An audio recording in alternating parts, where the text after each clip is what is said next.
Thanks for being here. Thanks for being a part of Restaurant Spaces. How have you found it so far today? It's been amazing. It's been amazing to connect with old friends, new friends, and also be reminded of all the things I have to do better. So it was good. Great. Now look, why don't you just give us an overview straight up, what is Savory Fund? What do you guys do? What are you driven by? Yeah, so Savory Fund, it's interesting in the story that started Savory Fund. I'm an operator. I've been an operator for 15 years, and it started with one restaurant. So I did one restaurant with my spouse. In fact, I was a tech CEO for 11 years. So I built and sold 3 tech companies. And when I was at the end of my last one, in the middle of the recession, we were actually going through a sale process. My wife said, well, I'd like to get back into the work scene, so I'd like to go start a business. I said, well, what would you like to do? And she said, I'd like to go do a restaurant. I'm like, that's ridiculous. You'll never make any money. It's stupid. I believed in that fallacy, but we started with one and then grew it to multiple brands and 180 restaurants. And I was racing. I raced Porsche Pirelli for years, and I was up north in California. And I was sitting in the pits, and there was a guy that was part of my team, and he said, hey, so Andrew, tell me all that you do. And I said, well, I'm a restaurant operator. We have about 180 restaurants. He said, can you make any money in restaurants? And I said, well, I don't know. We'll do about $250 million and make about $50 million in cash this year. And he's like, you'll make $50 million in cash? And he's like, yeah. He's like, I didn't think you could make money in restaurants. I said, no, you can make good money if you do it right. And he's a tech CEO or a tech investor. And so if you think about tech, you lose money and you raise, and you lose money and you raise, and you just kind of walk up that step. And so he said, well, why don't we do this together, where we set up a food and beverage fund under my private equity fund or firm, and you can come and be the GP of it. And I said, sounds great. So I shook his hand, and we went and raced the 25-hour race together. So that was the impetus of Savory. Wait, back a bit. You race Porsches as well? I race Porsches, yeah, and Audi. Oh, right. Okay, right. Makes sense, right? Well. No, I mean, I guess so. Yeah. No, not planes, no. Yeah, okay. Not yet. Not yet. That's the next thing. Because I just get the counter going as well. That'd be great, so I know where we're at. Now, thank you for the overview there. And obviously this session, building a restaurant brand that actually resonates. And I mean, obviously your realm is in. So tell us what you do in terms of you go out there. You've got this war chest, and then you basically find these cool brands and you build them up through a crucial point in that brand growth. So yeah, it was really out of necessity. And originally for me, when I was an operator, I would have private equity come and approach me when I was 5-10 units, and they said, well, we'd like to give you some money to grow. And I was like, that's great. What else can you do for me? And they said, well, we're going to give you the money, and then we'll be here to give you advice and stuff. And I was like, well, I actually don't know what I'm doing. I need help. And so after I went through the whole gamut of all the different private equity options out there, nobody really could help me. And so I built my own team, and I had to put all the money up front to hire all the people that you guys have in your back office. I had to put the money up. And I realized that it really takes a lot. It takes an army to really move a brand from an emerging standpoint to really a growth and scale brand. And so with Savory, we decided to raise a fund, and so we raised $100 million to kick off, and bought 5 brands. And then we thought, well, this is going so well, we waited for about 3 months, and then we kicked off the second fund, raised another $100 million. And we're just at the tail end of investing that couple $100 million right now, and then we'll be out again in January to raise another 150. Wow, how exciting. So tell us about your portfolio that you're working with right now. Yeah, so we have 9 brands right now, ranging anything from Pincho in Miami. We just missed the hurricane, which is good, but in Miami. And then we've got a brand in Austin, Texas, Via 313, which is the Detroit-style Godfather, if you ask me. And then even Crack Shack down in Southern California, and then we have some brands in Utah as well. So we're really coast to coast. Right, okay. Now, and just given the title of this, and we've talked about it a bit today, building a brand that resonates, and it really has stick, and sort of, and doing that in the long term. So, I know you talk about this, and what you look for is this cool new kids on the block factor. That's what we call it, cool new kids. Yeah. All right, let's dissect that a bit, because it sounds great, but it's kind of, what does it actually mean? And can you give me some examples, like with the brands that you've got at the moment, what did you see in them that you were like, that's good? I think that we all know what a cool new kid is. We're all restaurateurs, but we're also guests of a lot of restaurants as well. And I think that when you walk in a restaurant, all of us, even if we're in the game, I think when you walk in and you leave and you said, man, that has the it factor. It has all of the things that just hit all the sensory knobs of the sights and the sounds and the smells and just everything that felt great. It wasn't just the food, it was everything else. And so it starts there, really. We have a lot of inbound brands. We've reviewed and done diligence on over 1,100 brands in the last 4 years. It's a lot. For 9 brands, 1,100 brands. But But when you feel it, when it has the it factor, we lean in. But what we really look for is cool founders too. I mean, a founder really is the authentic soul of a brand, typically on the early stages.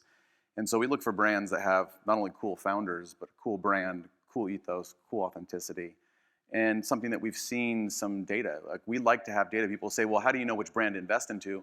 You look for the ones that have the lines wrapped around the building, right? And then you look at the reviews and the scores. But then when you really dig into it, some of these brands have got economics that I think we would all dream for, literally dream about. And when we see those, they're really the unicorns that stand out amongst the rest. And so we lean into them. But it really starts with just a conversation with the founders. And if we can sit down and the founders and I can say after, hey, let's go get a drink together, let's go see a movie together, or go have dinner together, it's usually a start of something pretty special. So the new cool kids on the block right now are taking foods and flavors and doing something just a little bit different than what we're all doing. And if they do it a little bit different, where they're kind of redefining a category, we lean in heavily.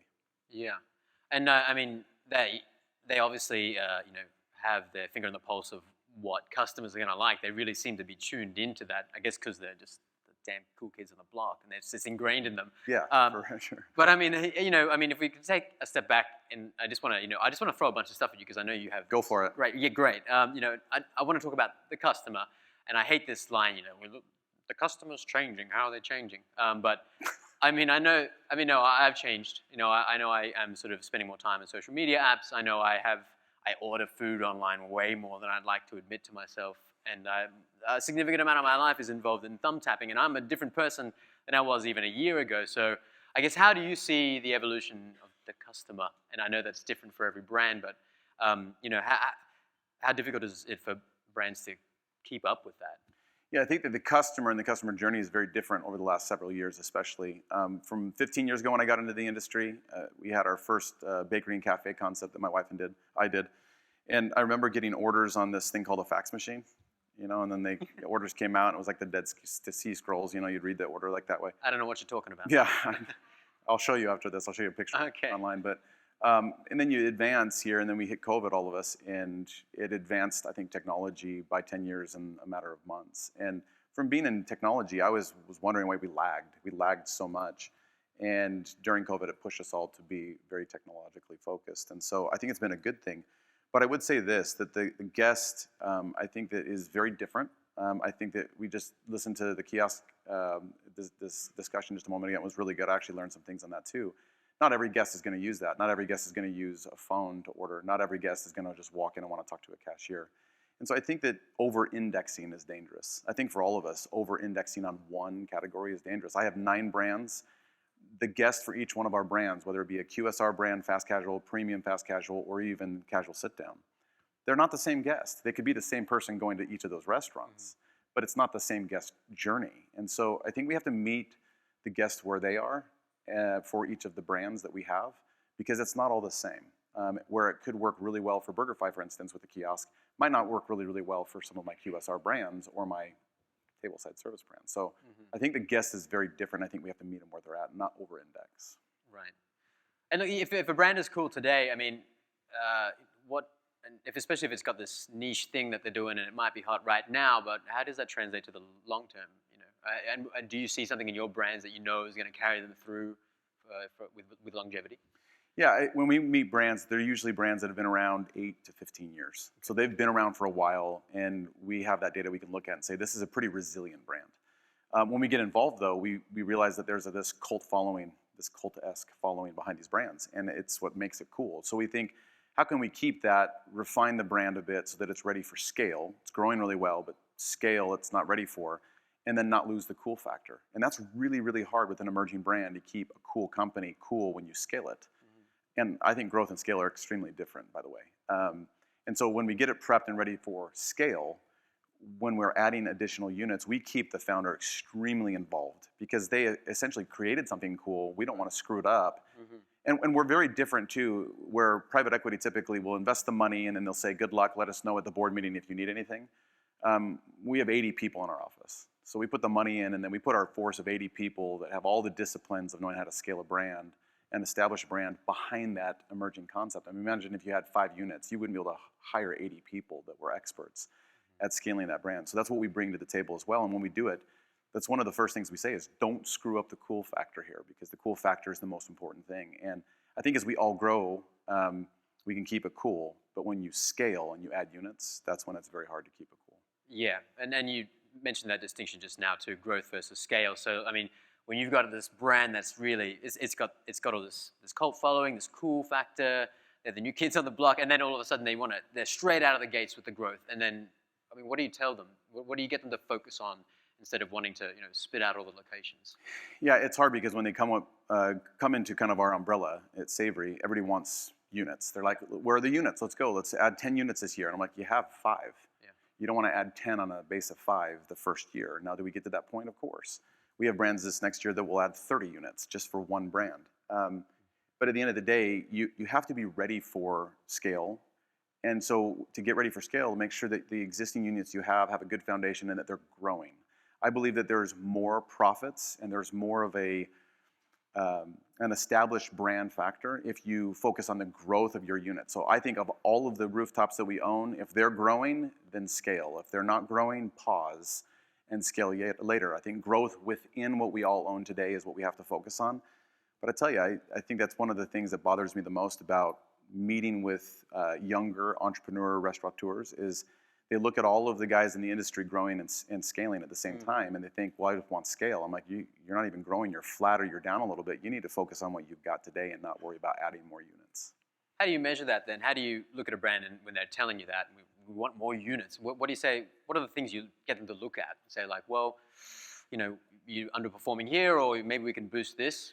Yeah, are you winning or are you losing? And I think that all the data that we're all looking at right now every week in our KPI meetings is, do we have more transactions this week over last year, the same week, and same store sales? And, I think the biggest one right now is margin.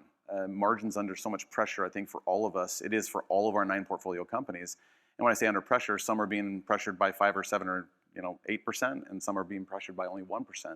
So the pressure on margins, but also really the transaction. If less people are coming in our doors or through our drive-thrus, I think that we need to pause, perfect our brands, and wait for those customers to come back. I think all of us rushing to add as many units as we can, we're only hurting ourselves. Yeah. And we touched on this at the end of the first session that we had today. That scaling too quickly leads to this, this sea of sameness, right? And I think that's, I miss like this feeling of, being in the back seat of the car when I was much younger and, seeing a distinct building that had the golden arches or the rooftop of the Pizza Hut. And I don't really get that anymore. Probably because I'm not like 4 years old anymore, but you're not, Jason. I'm not 4 years old. I gotta keep reminding myself that. But how do we, avoid falling into that trap and not just being a box, just because we're trying to, it's staying away from that scale trap. But, yeah, I think about one of our brands, Swig. It's a beverage concept. They were redefining a category. I'm originally from Chicago, and I remember seeing the first one. I'm like, I don't get it. What the hell would someone drive through a drive-through just to get a drink of soda or water or sparkling soda or lemonade or something? And we got into that brand because it was redefining a category of soft drinks. And when I looked at that brand, I thought, well, we could scale it really, really quick. But there's also a lot of, I think, levers to pull with what they owned currently. And so I remember when we got into that one, we focused on the foundation and the technology of the business and refreshing the brand. And when we did that, we saw this sharp increase in sales and profitability to where we almost double and a half the profitability of the core units without adding one unit. So I think that if we think about that, adding more units doesn't necessarily mean more. You have to invest into it. You have capital outlay. You have more people that you have to get. A lot of times, if you just make more money on the units you have, you're going to accomplish the same goal, which is more cash flow, right? That's, I think, what we're all trying to do. Another brand that's local to us, we're in Salt Lake City, and one of the brands that's local to us is Crumble. I think that everybody on the planet here knows who Crumble is now. But I remember when Jason McGowan came and sat down with me and he said, Andrew, I have one unit, and I'm thinking about growing. What should I do? Should I do corporate owner or should I do franchise? And I said, listen, here's the pros and cons of both. We don't do franchise until we have a good basis and foundation before we can grow through franchise. And he said, well, I think I'm going to do franchise. I'm like, don't get caught for speeding. And he said, what do you mean by that? And I said, you go too fast, you'll be caught for speeding. You're going to have a lot of friction between you and the franchisees. And as we all know, they've added 500-600 units in 5 years. I mean, it's been crazy how fast they've grown. And he's starting to get caught for speeding. And so I would just say that we can watch some of the analogs in the industry and realize it's exciting, but really behind the scenes, we have to dissect it and understand there's a lot to know and learn before you can get that big that fast. Right. And several of you have gotten that big that fast and done well, but others doesn't mean that they can do it. Yeah. You know, we have quite a mix of brands here at Restaurant Spaces and a lot of legacy players as well. I guess, you know, if there's one thing that, you know, kind of translates from what you do to maybe what they're doing, what's something that they, I mean, that's the whole point of this, is sharing and learning from each other. So what might, you know, really established older legacy players take from your ethos in doing this? Yeah, I've thought about that a little bit too. First and foremost, I mean, all emerging brands are watching the big boys out there. And I'd say the big boys are the motivation for emerging brands. If you think about the whole world of restaurants, you know, 68% of them are one-unit operators, right? They're the independents. And then you've got the 2 to 100-unit operators. They're a quarter of the market. And so it's a big chasm between the one-unit operators and to become someone that's a regional powerhouse. And there's really nobody playing in that space. That's the reason why we jumped into that. But we still use the analog of what we see with everybody that's in this room of what you're doing. And you can still use that and apply that to emerging brands so that they have at least a voice and a chance against the big boys. The one thing that I would say that is unique in what we do is we test a lot too. We try things, we test, we can pivot a little faster. It's harder to pivot when you have 500 units than when you have 15 or 30 units even. And so we test a lot and we try a lot. And if it's working better, we'll pivot, and we pivot quick. The other thing is the actual boxes, you know, that we're all building the restaurants in. To try to do things to where it's more experiential and it has the cool factor. I think everybody has to think about that because the amount of revenue we're doing through our emerging brand units, those boxes, the square foot, you know, sales per square foot, are pretty high. And I think about if I had 500 or 1,000 units doing that type of revenue per foot, it'd be a lot better than I think what they're doing today. So I would say be willing to try to pivot and make some cool new innovations inside the boxes you have today versus just duplicating what you have today, because the guests are watching. Is it? I mean, I guess we see examples of it, but is it possible to get some new cool kid on the block factor when you are, you know, sort of 30, 40 years down the track? I think so. I mean, I hope I don't offend anybody here because I'm not trying to. No, I'm not trying to. How liquored up is everybody? But I remember, you know, growing up in Chicago, I used to eat at Arby's all the time. I did. And then I grew up, and then I didn't eat there ever, right? And then they were acquired, and then they kind of pivoted, and they redesigned them, and they kind of made it cool again. And I got to be honest, I've eaten there a couple of times since they've done that, and it's better product, or maybe it's the same product, but you feel like it's better, and their little sliders are cool, and they're good. But I think they pivoted and made themselves more approachable and cool and fresh. And it doesn't have to be something major. You don't have to go and renovate every one of your stores to be something, you know, new, but to freshen it up. Boy, there's a lot of restaurants I walk in, I'm like, they should not be adding units. They should freshen up this unit right here because it's a cool brand, but they're not focused on this unit. Yeah, okay. We got probably 8 minutes left on the clock here. Any questions? Anyone has? Yeah, over here, Sean McGinnis. We can hear you. Well, yeah, I mean, do we have a microphone? No? Okay.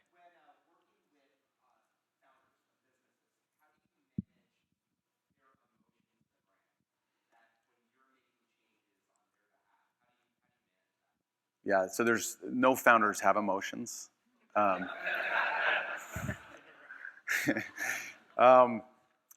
can't say that it's not difficult because it is. But what we've done as a firm, remember, I've been on the other side of the table, so I know how it is to negotiate with private equity. I've raised $500 million myself as an entrepreneur. So being private equity now, I have a kind of a keen sense of what they're thinking. And so for me, I thought instead of going and jamming, you know, $30, $40 million down their throat initially, I just buy in my seat at the table. And then we incrementally invest capital as needed to grow the brand. That's number one, so you don't dilute them all up front. So they actually already like you kind of going into it. That's how we do it. And you guys are all welcome to steal my secret sauce because it's harder than it looks. As we go, though, we set up 2 boards, a financial board and then a brand board.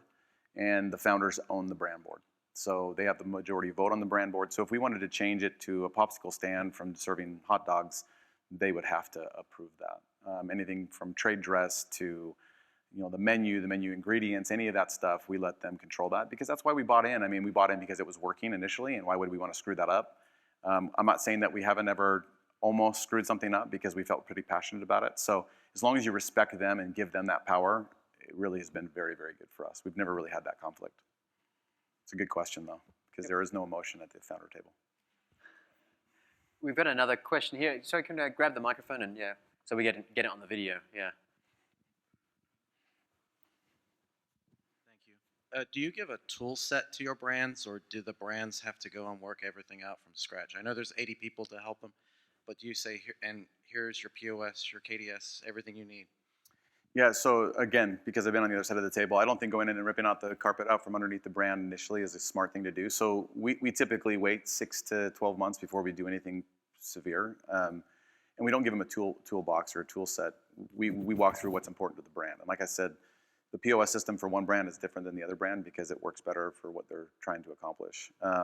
Yeah, there are learnings that we have from different portfolio brands that are current, and then we've done it for several years with technology, for instance, that we say this technology base or this omni-channel program is the one that works best here. Let's try it in your brand. And so they're open to that because we have the experience with it. But no, we don't give it to them. Every single one's one-off, which makes it even more unique and hard.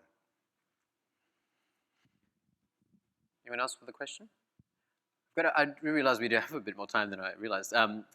Something that I wanted to come around to with you is just, and we've touched on it here, the employee experience. Obviously turnover rates are quite high in the industry. It's hard to find good people and getting them to stay. So I mean, what is it that these brands are doing that, I mean, obviously that cool factor is part of it. What do they do that resonates with staff, and then, how do you keep that going as well? Yeah, it's difficult for all of us. I don't have any secret tool here to give you, but I will say being cool is sticky. It just is, especially for the talent that we're all trying to keep. I think that I even fall into it myself, and so I'm not saying that anybody here is to blame, but I feel like sometimes as we grow, we get further and further pulled up into the cloud and into the ivory tower. We just do. I remember when we were growing our first business, when we had 10 restaurants, we could get together with all the GMs and all the AGMs and my partners, and we would have celebrations and meetings every quarter, and we'd go to Vegas together, and we'd do things that were fun and to build a culture and to have a relationship where they actually knew we cared about them, which we did. I cared about them just the same when we had 150 restaurants. But the problem is I just didn't have the time to get around and meet with them all. And so I think that I kind of went up into that ivory tower. And I think that we have to be careful with that and understand that you need plants in all of those different regions that you're in to make sure that they can extend the culture that you started with. It's possible, I think, with every brand, with every size of brand, but you got to make sure you spend a lot more time. And we invest a lot more capital into those people that will extend the culture into those different regions, especially as you're growing into new regions. Your background's in tech. I think you refer to yourself as a recovering tech. I'm a recovering tech CEO, yes. Okay, great. So, in terms of, and again, this is part of the focus of RestaurantSpaces, how do you get that balance right? I mean, how are you guys utilizing technology to improve things operationally, and how do you toe that line? Kind of what we were talking in the kiosk thing before.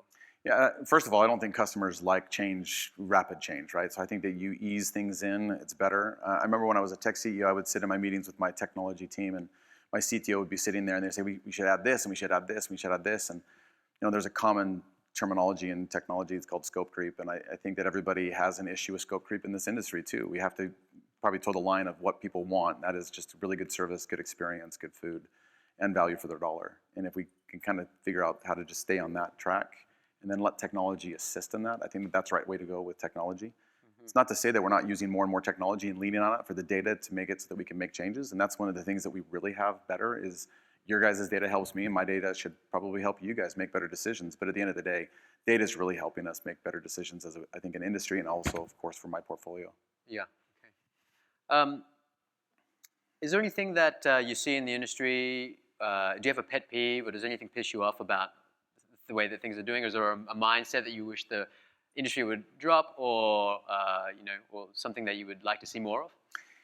Yeah, so when I was piss me off. I don't get too pissed off very often. Okay. But I remember when I was in the tech industry, though, and I had a lot of tech friends and CEOs that were in that industry, and we would go to conferences and we would see each other in different venues, and I'd say, so what are you working on? Like, what's going on? And they'd be building some sort of technology that was nothing to do with mine, right? Mm-hmm. And they would be kind of just like, I don't know, what are you doing? They would hold their cards really, really tight. And one of the things that I liked about coming into this industry is when I would meet people, I would say, so what are you guys doing? And they would just be like, here, I'll tell you everything, I'll bear all. Like, this is so strange. Like, why would they tell me that? Well, I realized after the last 15 years that nobody can come to my restaurants every day. It's just not a possibility. And people think when they see me or my wife or any of our team, they're like going, oh, are you okay that I'm eating Chick-fil-A? I'm like, I eat Chick-fil-A, you idiot. Like, of course, that's fine. I don't care if you're not eating at my restaurant. I think in the last 3 or 4 years, I think that the industry is starting to kind of tilt more towards what I experienced in my tech days. Okay. And people are being a little bit more competitive in nature, and we're holding our cards a little bit too tight. And in my mind, I think there's no reason for that. There's not a chance that I can rip you off and then change all my restaurants. We will learn together. I feel that the rising tide lifts all boats. For that reason, we do a conference ourselves, and we pay for everybody to come and pay to feed them and pay for registration and everything, just to help brands know what to do to get to the next stage. Because I feel like the rising tide helps all of us. So I would just say it doesn't piss me off, but I just think we have to be careful about it. We will learn more together and we'll win together. There's plenty of guests out there to eat at all of our restaurants. That is too true. Now, I guess flip side of that then, so what are you really excited about looking ahead now? I'm really excited about 2 years from now when we can get through this recession. Interest rates come back down and I can buy chicken for my restaurants less than $5 a pound. You're easy to please. Yeah, I'm very easy to please, actually. No, I think with this industry, the interesting thing is I think that the old is kind of out and the new is coming in. And that really excites me. There's a lot of room for emerging brands. The landscape's different than it's ever been, even in the last 15 years. I think that emerging brands are taking a bite into sales. And so I'm really excited to see other things that come out. You know, once you think you've seen it all, and then you go out and you have a founder call you up and say, this is what I'm doing with my brand. And you're like, that's interesting. What are you doing? And they're like, oh, you know, we're doing $6 million per unit. I'm like, what? I haven't even heard of you. And you go and look at what they're doing, and it's just a little bit of a tweak of what the industry has done in the past, and guests seem to love it. And that excites me. So I think that the future is full of new innovation in this industry that really, really excites me. Yeah. And we're going to invest a lot of money behind it. Yeah. And look, I guess it's the nature of what you do that infuses what you do with a kind of energy, and I like that. I like the energy that you bring to the industry, just looking at what you guys do. And I mean, you mentioned the event that you hold, super cool that you do that. I don't know why I'm actually plugging that at our event now, but well, it's different than this one. So of course, just joking. But you know, yeah, I really like what you do and building it up, because you're sort of planting the seeds for where the industry is going to head, and this new kind of blood coming in. So another thing that you do is is it the $1 million restaurant launch?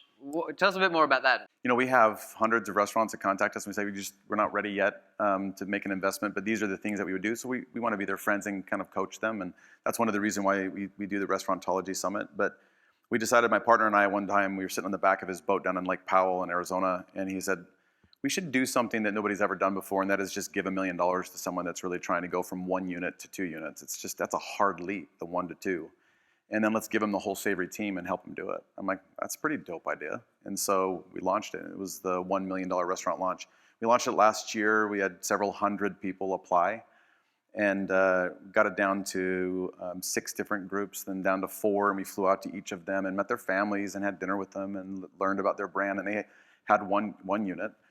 And we just barely picked 2 Vietnamese ladies that are moms of 7 boys in between the 2 of them, and married both of them. And they have this really cool concept called Saigon Hustle in Houston, Texas. It's a drive-through concept, super small, unbelievable revenues and economics they've done. And they're just 2 moms. And I said, so why Saigon Hustle? And they said, well, our family's from Saigon, and these are all the recipes from our grandma and our moms. And we're 2 moms that have 7 boys between the 2 of us. We got to hustle, so it's Saigon Hustle. So we loved the 2 of them, Sandy and Cassie, and we decided to award them. So we just awarded them that 3 weeks ago. So it's fun to see them. Wow. Yeah.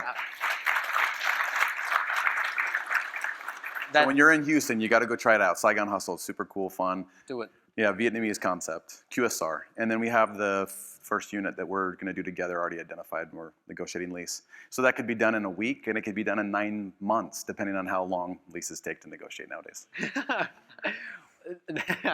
That is such a cool idea. And hey, Andrew, here's to many, many more ideas like that to come. Ladies and gentlemen, Andrew Case. Yeah, thank you.